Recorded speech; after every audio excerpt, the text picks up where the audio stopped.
Hi, my name is Jen Maloney, and I'm the AP Psychology teacher here at Rutherford High School. I just wanted to share a little bit about myself and a little bit about the class. It's very strange to be doing back to school night on a Monday at 1:30 in the afternoon, but I'm hoping that this video finds you well and that you're adjusting well to all the changes that this new school year is bringing. So just to give you a little bit of information about me, I grew up locally. I graduated from Wayne Valley High School. I went to Ramapo College for schooling, and I got my undergraduate degree in history there with a teacher's certification. And then I got my job here at Rutherford right after I graduated. So I've been teaching here since 2008. Um, and after my first year here, Mr. Hurley was the principal and asked me if I would go back to school to be the new psychology teacher. So we knew that the old psychology teacher was retiring and no one else was certified to teach psych. So it wasn't really in my plans, but then I decided that was a good idea. And I went to school and got my master's in educational psychology. And I'm very happy that I did. I'm so excited to be the psychology teacher here. I've done a little bit more schooling through TCNJ, and I am the advisor of the Psychology Club. So that's a little bit about me, but just to give you an idea of what we cover in the course, basically we will focus on history and approaches, research methods, biological basis, which is really just like different parts of the brain and what they do. The areas of study that we cover in this course really mirror what any student would learn in a Psych 101 class in college. So basically the point of this class is to first mirror what it is like to take a college level course, and second, hopefully earn credit by performing well on the AP exam. So in that instance, we follow what a college course would follow for Psych 101. The benefit of taking the class at the high school level is that we have more time to really delve into each of these chapters and do them justice. I always tell my students that when I studied psych as an undergrad, I really wasn't able to get a firm grasp on the subject matter because there was so much to cover and so little time.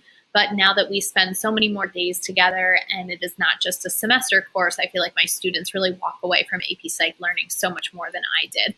The major areas of study are interesting. We'll also focus, aside from these, on treatment of psych disorders, different psych disorders, and social psych. So for this course, your students have gotten two books. One is a hardcover book called Psychology in Action. It is white and orange, and if you've seen it around the house, that is fine. It is a book that they use as an at-home resource. So your students should be using the Psychology in Action hardcover as a study tool for all quizzes for the class. So we just had our first quiz. They will continue to use that hardcover as reading and quiz prep. The second book that they got was an AP All Access psychology book.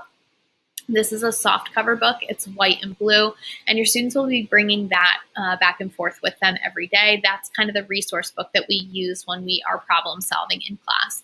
I've also asked your students to get the Barron's 500 flashcards for AP Psych. This is a material that has helped my students year after year, just making sure that they really have a deeper understanding of some of the key definitions, key people, key concepts. They really just have to have some kind of a dedicated notebook or folder for this class. I don't really mind what their preference is, if they prefer a binder, a notebook, whatever works for them. I trust their process, but I do really want it just to be dedicated to psych so that it doesn't get mixed with any other classes. In terms of what your students will be doing throughout the year, aside from tests, quizzes, homework, the regular things like that, we'll do a lot of projects. We'll focus on some presentations throughout the year. Tomorrow, I'm about to present an experimental design project. So by the time you view this, they'll probably be done with them. But that's something that's coming up on the horizon for us. Sometimes we'll do physical models or diagrams that would really be related to different parts of the brain or different senses. And we will focus on famous case studies that have happened historically through psychology, and sometimes posters or flyers. Some of these projects will get modified as it relates to what we're able to do in this hybrid learning model.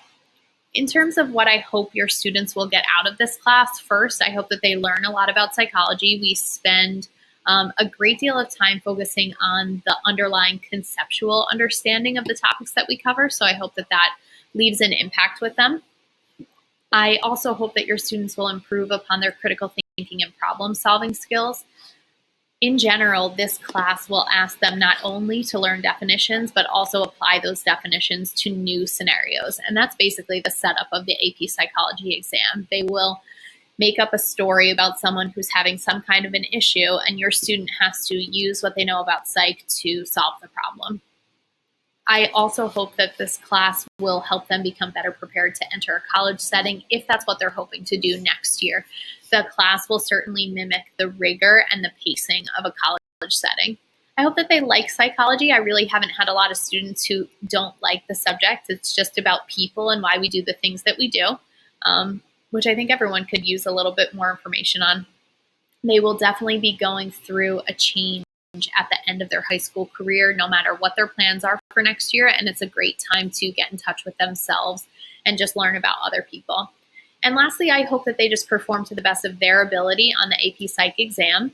The AP Psych exam is how your students can earn college credits for taking this class. The highest grade is a 5. The lowest grade is a 1. Anything above a 3 or above is passing. To give you an idea of how my students have done in this class before, the grades are generally very good, and that really is based on how hard the students work throughout the year. So last year, 67% of my students got a 5 on the AP Psych test, and that's a very high number.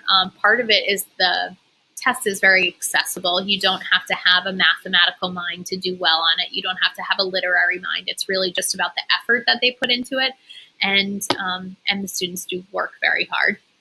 So I'm hoping that that hard work will pay off again this year. And in terms of class information, my own Google site is linked at the Rutherford High School website. It has a class calendar. It also has some documents on there, but I am always available if you wanted to discuss anything in particular, whether it's about the class or your student. Please reach out to me at jmaloney@rutherfordschools.org, and I am happy to discuss whatever your concerns are. It was nice to meet you, even though it was virtual. I hope that you feel a little bit more comfortable with what your students will be learning in AP Psych, and please reach out if you need anything in the future. Thank you.